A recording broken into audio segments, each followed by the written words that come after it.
Good morning बच्चों। हम आपकी ऑनलाइन क्लास स्टार्ट करने जा रहे हैं। हमने लास्ट वीडियो में एक्सरसाइज 3 का लेक्चर फर्स्ट कंप्लीट करा दिया था। उसमें हमने आपको मैट्रिक्स क्या होता है, मतलब कि आव्यूह क्या होता है, आव्यूह की डेफिनेशन क्या होती है, उसकी परिभाषाएं, यहाँ तक का हमने करा दिया था। जिन बच्चों ने लेक्चर फर्स्ट नहीं देखा है वो उसको देखें। अब हम लेक्चर सेकंड में क्या करा रहे हैं, देखो त्रिभुजाकार आव्यूह क्या होता है। तो त्रिभुजाकार आव्यूह क्या होता है, ट्राइएंगुलर मैट्रिक्स क्या होता है, मतलब वह वर्ग आव्यूह, मतलब इसके दो प्रकार हैं, एक होता है ऊपरी त्रिभुजाकार आव्यूह और एक होता है निम्न त्रिभुजाकार आव्यूह। तो हम आपको ऊपरी त्रिभुजाकार आव्यूह की डेफिनेशन बता रहे हैं, अपर ट्राइएंगुलर मैट्रिक्स, मतलब वह वर्ग आव्यूह क्या होता है, मतलब ऐसा आव्यूह जिसमें पंक्ति तथा स्तंभों की संख्या कैसी हो, समान हो, उसको हम वर्ग आव्यूह कहते हैं। मतलब वह वर्ग आव्यूह जिसमें मुख्य विकर्ण के नीचे के जो भी अवयव आ रहे हैं वो कैसे हों, जीरो हों। तो देखो मुख्य विकर्ण क्या होता है, जैसे आपने यहाँ से इस तरह से ये लगाया तो ये क्या आपका मुख्य विकर्ण है, और इसके नीचे के सभी अवयव क्या आ रहे हैं, जीरो, तो ये आपका अवयव जीरो आ रहा है। 2x2 की मैट्रिक्स है। ऐसे देखिए मुख्य विकर्ण आपने यहाँ से यहाँ लगाया और इसके नीचे के अवयव क्या आ रहे हैं, जीरो। तो इस तरह से इसके जो नीचे के जो अवयव जीरो आ रहे हैं तो ये बन गया आपका कौन सा आव्यूह, ऊपरी त्रिभुजाकार आव्यूह, अपर ट्राइएंगुलर मैट्रिक्स। तो इसमें aij इक्वल क्या होगा, जीरो। कब होगा, जब ij से क्या होगा, ग्रेटर होगा, ij से क्या होगा, ग्रेटर। जैसे a21 लिखा, a21 इक्वल क्या आएगा, जीरो, क्योंकि 2 बड़ा है किससे, 1 से, इसका मतलब ये है। ठीक है, जैसे आपको ये दिखाई दे रहा है a21, तो a21 वाला देखो एलिमेंट क्या आ रहा है आपका, जीरो आ रहा है, नहीं आ रहा है। इसी तरह से ये क्या लिखा हुआ आपका a31, तो a31 इक्वल जीरो है कि नहीं, क्योंकि 3 बड़ा है किससे, 1 से। अगर i ग्रेटर होगा j से तो वो वाला जो एलिमेंट्स है वो क्या आएगा आपका, जीरो आएगा। ऐसे ही निम्न त्रिभुजाकार आव्यूह, तो वही डेफिनेशन है निम्न त्रिभुजाकार आव्यूह में, वह वर्ग आव्यूह जिसके ऊपर के मुख्य विकर्ण के ऊपर के सभी अवयव क्या हो, जीरो हो, अपोजिट है, क्या हो, जीरो, तो वह निम्न त्रिभुजाकार आव्यूह कहलाता है, लोअर ट्राइंगुलर मैट्रिक्स कहलाता है। तो इसमें aij equal n into n क्यों हुआ, क्योंकि वर्ग आव्यूह है, क्योंकि वर्ग आव्यूह में पंक्ति तथा स्तंभों की संख्या कैसी होती है, समान होती है। ऐसे ही देखो ये एग्जाम्पल है आपका, इसके ऊपर वाले सभी अवयव क्या आ रहे हैं आपके, जीरो आ रहे हैं। तो इसमें देखो ये वाला एलिमेंट है, पहली पंक्ति का अवयव है, तो इसका मतलब क्या है, a13, इसका मतलब है कि जे वाला जो एलिमेंट्स होगा वो कैसा होगा, बड़ा होगा। देख लो जे बड़ा होगा i से, तो वही अवयव आपका क्या आएगा, जीरो आएगा, वो वाला अवयव क्या आएगा आपका, जीरो। इस तरह से हमने इसकी डेफिनेशन पढ़ ली। आव्यूह के प्रकार पढ़ लिए, कई तरह के आव्यूह पढ़े थे आपने। पंक्ति आव्यूह किसे कहते हैं, जिसमें केवल केवल एक ही पंक्तियों से पंक्ति आव्यूह कहते हैं। ऐसे स्तंभ आव्यूह, विकर्ण आव्यूह, बहुत सारे आव्यूह, अदिश आव्यूह, सदिश आव्यूह, सारी चीज़ें आपने पढ़ ली। अब हम पढ़ेंगे आव्यूह के गुणधर्म, प्रॉपर्टी ऑफ मैट्रिक्स। तो आव्यूह के गुणधर्म क्या हैं, तो सबसे पहला गुणधर्म है परिवर्तित आव्यूह किसे कहते हैं, ट्रांसपोज ऑफ मैट्रिक्स क्या होता है। तो ये आपको बताना है, यदि किसी आव्यूह की, कोई भी आव्यूह है, अगर उसकी पंक्ति और उसके स्तंभों को बदल दिया जाए, पंक्ति को स्तंभ बना दिया या स्तंभों को पंक्ति बना दिया जाए, तो वो कहलाता है आपका परिवर्तित आव्यूह। यदि किसी आव्यूह की पंक्तियों को स्तंभों में तथा स्तंभों को पंक्तियों में बदल दिया जाए तो प्राप्त आव्यूह मूल आव्यूह का परिवर्तित आव्यूह कहलाता है। और आव्यूह ए के परिवर्तित को हम a के ट्रांसपोज t से करते हैं या a डैश से निरूपित कर देते हैं। तो a equal aij m into n, ये इसका इस तरह से आप निरूपित कर सकते हो। तो देखो ये कैसे बना, ए का ट्रांसपोज, जैसे आपने एग्जांपल लिया ये रहा, जैसे आपको इसी का बनाना है, तो देखो पंक्तियों को क्या बना दो, स्तंभ बना दो। जैसे ये पंक्ति है ऐसे इसको लिख दिया, देखो 1 5 3 को ऐसे पंक्ति बना दी, ऐसे इसको स्तंभ बना दिया। और भी कोई एग्जांपल ले सकते हो इसका, एग्जांपल जैसे आपको इसी को चेंज करना है, इसको आपने ए ले लिया, इसका a पावर t निकालना है, तो ये पंक्ति इसको स्तंभ बना दो, आ जाएगा 5 4 6, ये क्या हो जाएगा आपका 0 3 2, ये हो जाएगा आपका 0 0 9, ये देखो बन गया। जो स्तंभ थे उनको हमने क्या बना दिया, पंक्ति बना दिया। अगर स्तंभों को पंक्ति बना दें या पंक्ति को स्तंभ बना दें तो वो कहलाता है आपका परिवर्तित आव्यूह। इस तरह से आपको हमने आज त्रिभुजाकार आव्यूह बताया, परिवर्तित आव्यूह बताया। अब इसके बाद परिवर्तित आव्यूह के बाद हम आगे का भी पढ़ेंगे। परिवर्तित आव्यूह की समझ में आगे भी डेफिनेशन, पंक्ति तथा स्तंभों को चेंज कर दिया जाए आपस में तो वो परिवर्तित आव्यूह को स्तंभों में चेंज कर दिया जाए और स्तंभों को पंक्तियों में चेंज कर दिया जाए तो वो आपका परिवर्तित आव्यूह कहलाता है। और परिवर्तित आव्यूह पर आधारित ही आपकी दो डेफिनेशन और हैं, सममित आव्यूह, सिमेट्रिक मैट्रिक्स। सममित आव्यूह क्या होता है? एक वर्ग आव्यूह ए सममित आव्यूह कहलाता है यदि ए का अगर आप ट्रांसपोज करें तो दोबारा से वही चीज आ जाए। भाई आपने पंक्तियों को स्तंभ बदला, बदलने पर ही वही चीज आ रही है तो वो आपका कहलाता है सममित आव्यूह। क्या कहलाता है वो आपका? सममित आव्यूह। तो देखो ये आपका ए, आपकी ये पंक्ति है और पंक्ति को आप स्तंभ बना दो। देखो पंक्ति को हमने क्या बना दिया? स्तंभ। और स्तंभ को क्या बना, फिर पंक्ति को क्या बना दो? स्तंभ। देखो वही आ रहा है। तो ये कैसा मैट्रिक्स कहलाएगा? सिमेट्रिक मैट्रिक्स कहलाएगा, सममित आव्यूह कहलाएगा। मतलब पंक्तियों को स्तंभों में बदलने के बाद भी दोबारा से वही मैट्रिक्स आए, वह आपका सममित आव्यूह कहलाता है। वो क्या कहलाता है? आपका सममित आव्यूह। एक होता है आपका विषम सममित आव्यूह, स्क्यू सिमेट्रिक मैट्रिक्स। तो विषम सममित आव्यूह क्या होता है? अगर आप पंक्तियों को स्तंभों में बदल दें और उसके बाद भी वही मैट्रिक्स आए लेकिन माइनस के चिन्ह का अंतर आए, किसका आए? माइनस के चिन्ह का अंतर आए, तो वो आपका विषम सममित आव्यूह कहलाता है। तो देखो डेफिनेशन आपके सामने लिखी हुई, एक वर्ग आव्यूह विषम सममित आव्यूह कहलाता है यदि और यदि केवल a पावर t इक्वल क्या आ जाए? माइनस से। तो देखो ये आपने मैट्रिक्स लिया कोई भी, इसका ट्रांसपोज किया, यहाँ से आपने माइनस कॉमन लिया तो माइनस जीरो प्लस क्यू है, माइनस क्यू कोई प्रभाव नहीं पड़ता तो जीरो का जीरो, टू का क्या हो गया? माइनस। ऐसे ही माइनस का क्या हो जाएगा? प्लस, जीरो क्या हो जाएगा? प्लस। तो अब यहाँ क्या आ गया आपका? Minus a। तो ये आपका कहलाएगा आपका विषम सममित आव्यूह।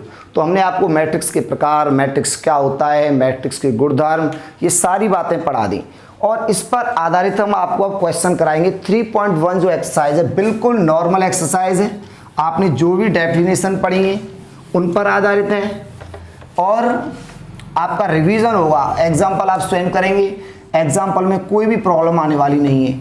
तो मैं क्वेश्चन करा रहा हूँ आपको 3.1 एक्सरसाइज के क्वेश्चन। तो एक्सरसाइज 3.1 का क्वेश्चन नंबर 1 देखिए आप, बुक सभी के पास अवेलेबल होगी तो सभी क्वेश्चन नहीं लिखूंगा मैं। तो देखो पहला क्वेश्चन कितना आसान है, यदि आव्यूह a इक्वल, क्वेश्चन फर्स्ट है a इक्वल ए आई जे, ए आई जे का मतलब आई का मतलब पंक्ति और ए का मतलब स्तंभ, 2 गुणा 4 की है, मतलब 2 पंक्ति हैं, स्तंभ कितने? 4। तो ए में अवयवों की संख्या क्या होगी? ए में अवयवों की संख्या, तो ए में अवयवों की संख्या क्या होगी?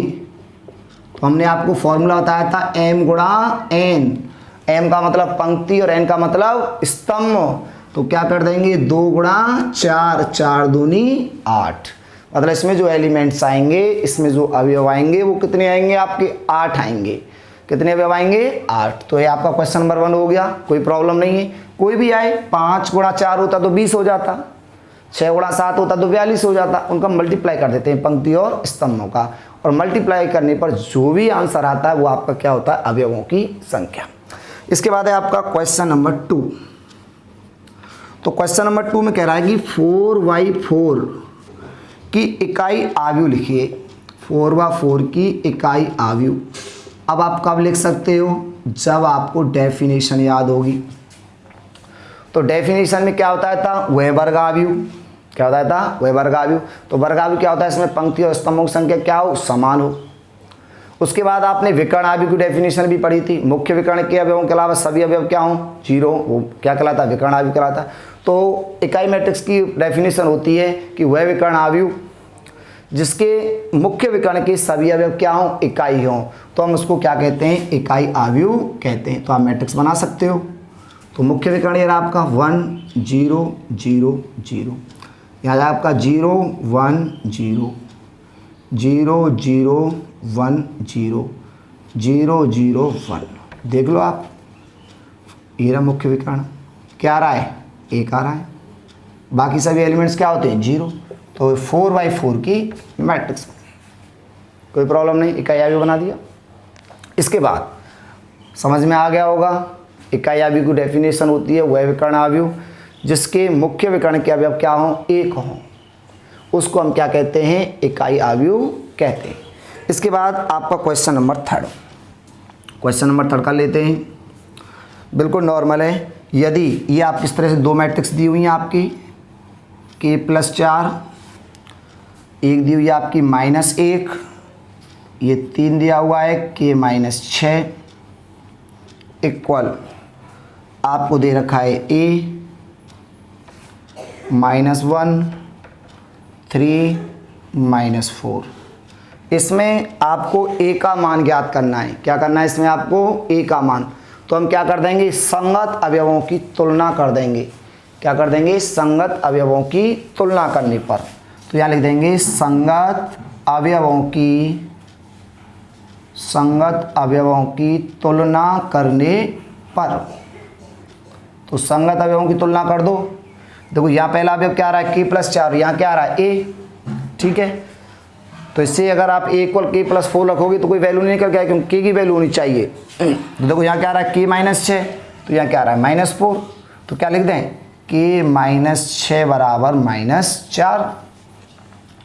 तो k और माइनस को इधर ले जाएंगे तो प्लस का हो जाएगा 6 - 4। तो k इक्वल कितना आ जाएगा आपका 2। k की वैल्यू क्या आ गई आपकी 2।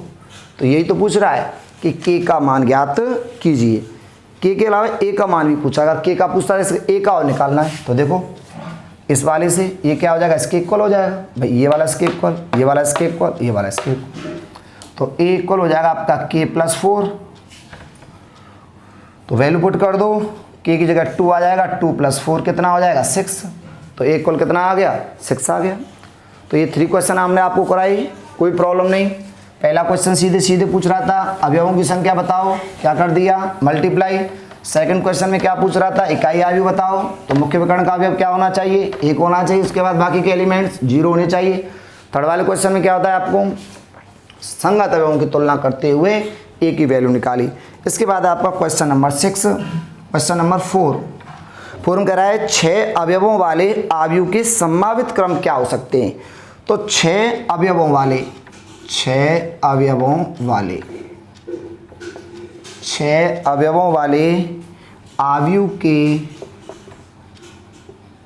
अवयव के संभावित क्रम मतलब इस क्वेश्चन का मतलब क्या है, मतलब हमें ऐसा मैट्रिक्स का क्रम बनाना है जिसमें अवयव कितने हो, 6 हो।